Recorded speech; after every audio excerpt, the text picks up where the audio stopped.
Beberapa minggu lalu, seseorang di usia awal 50-an akhirnya membayar cicilan rumah yang terakhir. Tidak ada lagi KPR, tidak ada lagi bank. Rumah itu resmi milik sendiri. Nilainya sekitar 1,8 miliar rupiah. Orang-orang di sekitarnya merayakan, keluarga bangga. Teman-teman bilang, sekarang hidup pasti lebih aman. Memang, secara teori, itu terdengar seperti kemenangan. Tapi, tidak lama setelah itu, AC rumahnya rusak total. Teknisi datang, dicek sebentar. Kesimpulannya singkat, harus ganti unit. Biayanya sekitar 25 juta rupiah. Sekarang dengarkan bagian ini baik-baik. Saldo rekening yang bisa langsung dipakai sekitar 6 juta rupiah. Tabungan memang ada, sekitar 40 jutaan. Tapi kalau dipakai untuk AC, dana darurat langsung turun ke level yang berbahaya. Dan di titik itu, baru terasa ada yang benar-benar janggal. Rumah hampir 2 miliar rupiah, tapi tidak bisa menyelesaikan masalah 25 juta. Akhirnya, satu-satunya pilihan adalah menelepon bank untuk berutang lagi. Dengan jaminan rumah itu yang baru saja dilunasi. Kalau ini terdengar aneh, atau bahkan bikin kesal, itu sangat wajar. Karena hari ini aku ingin menunjukkan sesuatu yang jarang dibicarakan. Kenapa rumah lunas tidak selalu berarti aman? Kenapa banyak orang terlihat kaya, tapi sebenarnya rapuh? Dan bagaimana tanpa sadar kita bisa masuk ke dalam sesuatu yang aku sebut perangkap ekuitas. Kita diajarkan satu hal sejak lama. Kalau rumah sudah lunas, hidup otomatis aman. Tidak ada cicilan, tidak ada tekanan bulanan, tidak ada rasa takut gagal bayar. Dari sisi mental, itu memang terasa seperti garis finish. Tapi masalahnya, rasa aman itu tidak datang dari nol utang. Rasa aman datang dari kemampuan bertindak saat hidup berubah. Dan disinilah banyak orang salah paham. Rumah lunas memang menghilangkan satu risiko, tapi diam-diam menciptakan risiko lain. Risiko itu namanya kekurangan likuiditas. Likuiditas artinya satu hal sederhana. Seberapa cepat uang bisa kamu pakai? Dan rumah adalah aset yang sangat tidak likuid. Kamu tidak bisa membayar tagihan dengan dinding. Kamu tidak bisa memperbaiki AC dengan genteng. Dan kamu tidak bisa bertahan dari krisis hanya dengan sertifikat rumah. Di titik ini, rumah lunas bukan lagi pelindung, tapi jebakan. Aku menyebutnya perangkap ekuitas. Dan sebelum kita lanjut, kamu perlu benar-benar paham kenapa ini bisa terjadi. Masalah terbesar dari rumah lunas bukan di rumahnya, tapi di cara kita menilai kekayaan. Kita terbiasa mengukur kaya dari angka besar, bukan dari akses terhadap uang. Nilai rumah naik, sertifikat aman, neraca terlihat sehat, tapi uangnya tidak bisa dipakai hari ini. Inilah bedanya antara net worth dan juga cash flow. Net worth itu angka, cash flow itu kemampuan hidup. Dan rumah, meskipun nilainya besar, tidak menghasilkan arus kas. Bahkan sebaliknya, rumah justru terus menagih biaya. Pajak, perawatan, perbaikan, asuransi, semua butuh uang tunai. Dan disinilah konflik dimulai. Kamu terlihat kaya, tapi setiap kejutan kecil terasa besar. Bukan karena kamu kurang uang, tapi karena uangnya salah bentuk. Semua terkunci di aset yang tidak bisa kamu cairkan cepat. Kalau mau dijual, butuh waktu. Kalau mau dipinjamkan, butuh persetujuan bank. Artinya satu hal, kamu tidak pegang kendali penuh. Dan ketika hidup menuntut keputusan cepat, ini jadi masalah besar. Di titik ini, rumah lunas bukan lagi simbol kebebasan, tapi simbol bahwa uangmu tidak bisa bergerak. Dan uang yang tidak bisa bergerak adalah uang yang berbahaya. Di penjelasan berikutnya, aku akan tunjukkan kesalahan paling mahal yang sering dilakukan orang saat membayar rumah terlalu agresif. Sekarang kita masuk ke bagian yang paling sering bikin orang defensif. Aku tidak bilang melunasi rumah itu salah. Yang salah adalah melunasi rumah dengan mengorbankan likuiditas. Banyak orang melakukan ini tanpa sadar. Setiap ada uang lebih, langsung dilempar ke cicilan rumah. Bonus tahunan, THR, komisi, semua masuk ke tembok dan atap. Kelihatannya disiplin, kelihatannya bertanggung jawab. Tapi mari kita lihat dampaknya dengan angka yang realistis di Indonesia.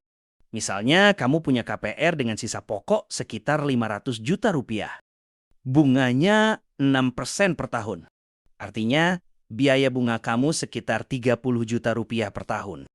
Sekarang kamu memutuskan untuk menambah cicilan 10 juta rupiah per bulan. Itu 120 juta rupiah per tahun. Kalau 5 tahun berarti 600 juta rupiah. Uang itu tidak hilang, tapi berubah bentuk. Ia berubah menjadi ekuitas yang tidak bisa kamu pakai cepat. Sekarang bayangkan, kalau 600 juta itu tidak kamu kunci di rumah, tapi kamu simpan di instrumen yang liquid.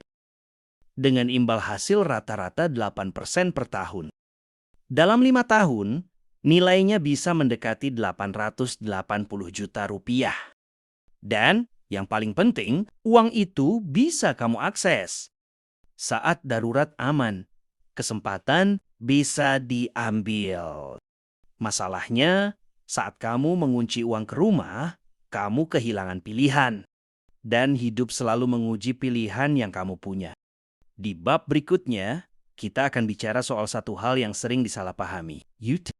Kenapa utang tertentu justru bisa membuatmu lebih aman, bukan lebih berisiko?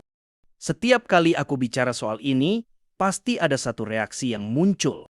Orang langsung berpikir, jadi kamu menyarankan hidup berutang? Jawabanku jelas, tidak. Yang ingin aku katakan adalah utang itu alat. Dan maupun itu alat apa saja, hasilnya tergantung cara pakainya. Ada utang yang menghancurkan hidup, dan ada utang yang justru melindungi hidup. KPR dengan bunga 5 atau 6%. Itu utang murah. Selama inflasi dan pertumbuhan ekonomi ada di atas itu, utang ini terkikis dengan sendirinya. Masalahnya bukan di utangnya, tapi di apa yang kamu korbankan untuk menghilangkannya. Kalau kamu mengorbankan dana darurat, investasi, dan fleksibilitas, itu bukan disiplin. Itu perjudian yang kelihatannya aman karena kamu bertaruh bahwa hidup tidak akan memberi kejutan. Padahal kita tahu kejutan itu pasti datang. Utang yang sehat memberi kamu waktu. Likuiditas memberi kamu pilihan. Dan kehilangan dua hal itu jauh lebih berbahaya daripada punya cicilan. Orang yang benar-benar aman bukan yang tanpa utang, tapi yang punya cukup uang tunai untuk menghadapi apapun. Dan inilah alasan kenapa banyak orang terlihat kaya, tapi hidupnya rapuh. Di bab berikutnya, kita akan masuk ke dampak paling kejam dari perangkap ekuitas. Kesempatan yang hilang. Bukan cuma soal darurat, tapi soal hidup yang tidak bisa kamu pilih. Ada satu dampak dari rumah lunas yang jarang dibicarakan. Dampak ini tidak terasa menyakitkan, tapi pelan-pelan membatasi hidup. Namanya kesempatan yang hilang. Bayangkan kamu punya rumah senilai 1 miliar rupiah. Tidak ada cicilan, tidak ada utang. Tapi di rekening, uang tunai kamu hampir tidak ada. Secara aset, kamu kaya. Tapi secara pilihan hidup, kamu sempit. Ketika peluang bisnis datang, kamu harus bilang tidak. Ketika ingin pindah kota, kamu terjebak dengan satu aset besar. Ketika pekerjaan terasa salah, kamu tidak bisa berhenti dengan tenang. Bukan karena kamu malas, tapi karena semua uangmu terkunci di satu tempat.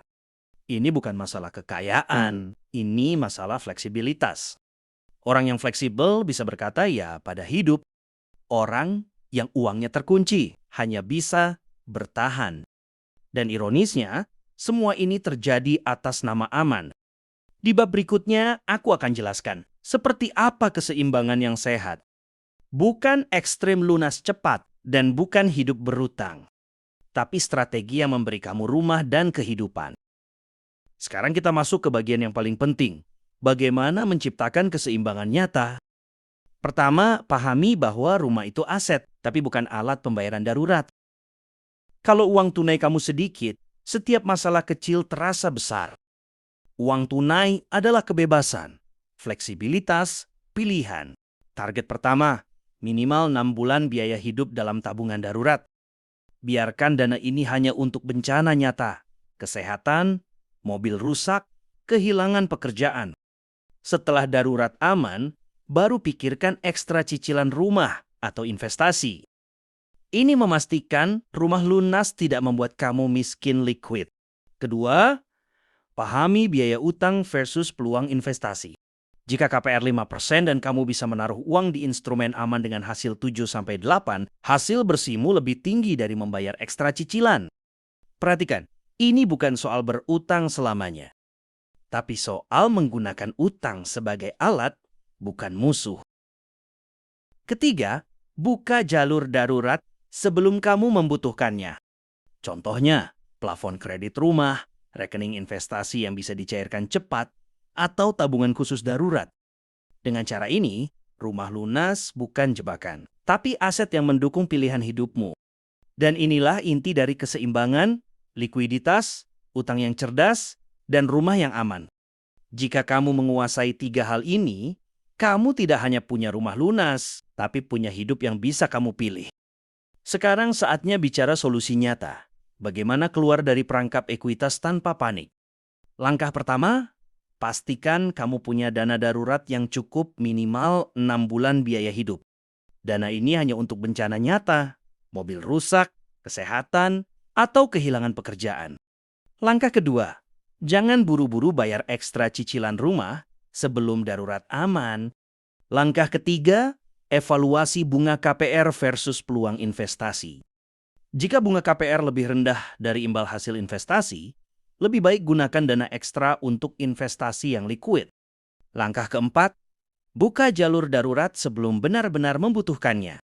Contohnya, plafon kredit rumah, rekening investasi yang bisa dicairkan cepat, atau tabungan khusus darurat. Langkah kelima, pertimbangkan cash out refinance. Bila perlu, tapi bijak. Dengan refinance, kamu bisa ambil sebagian ekuitas menjadi uang tunai untuk investasi atau darurat. Langkah keenam, jangan tergoda menambah cicilan besar jika belum punya likuiditas. Langkah ketujuh, fokus pada keseimbangan. Rumah lunas itu baik, tapi uang tunai itu lebih penting untuk pilihan hidup. Dan langkah terakhir, selalu jalankan strategi ini sambil mengevaluasi hidupmu setiap tahun. Dengan cara ini, rumah lunas bukan jebakan, tapi alat yang mendukung fleksibilitas dan pilihan hidupmu. Sekarang, setiap rupiah yang kamu miliki bekerja untukmu, bukan membelenggumu. Sekarang kita sampai di bagian terakhir. Apa yang sebenarnya dimaksud dengan kebebasan finansial? Kebebasan finansial bukan tentang rumah lunas semata atau meniadakan utang. Ini tentang pilihan fleksibilitas, kemampuan menghadapi darurat tanpa panik. Dan pilihan itu datang dari likuiditas, utang yang cerdas, dan perencanaan yang tepat. Jika kamu hanya fokus melunasi rumah tanpa mempertimbangkan uang tunai, kamu bisa kaya di atas kertas, tapi rapuh di kenyataan. Rumah yang lunas itu bukan tujuan akhir, itu hanya alat. Tujuan akhir adalah hidup yang bisa kamu pilih, kapanpun dan dimanapun. Jadi, kalau kamu sedang merencanakan melunasi rumah atau membayar ekstra cicilan, ingat 3 hal ini. Pertama, pastikan dana darurat aman. Kedua, pahami bunga utang versus peluang investasi. Ketiga, buat jalur darurat sebelum kamu benar-benar membutuhkannya. Dengan 3 langkah ini, rumah lunas bukan jebakan, tapi alat untuk kebebasan finansial nyata. Jangan biarkan ekuitas membelenggu hidupmu. Gunakan alat ini dengan bijak. Dan kamu harus ingat, kebebasan finansial itu bukan soal nol utang, tapi memiliki pilihan di setiap situasi hidup. Kalau video ini membantu kamu melihat rumah lunas dengan perspektif baru, tekan like, subscribe, dan bagikan. Dan ingat, rumahmu harus mendukung hidupmu, bukan membatasi pilihanmu.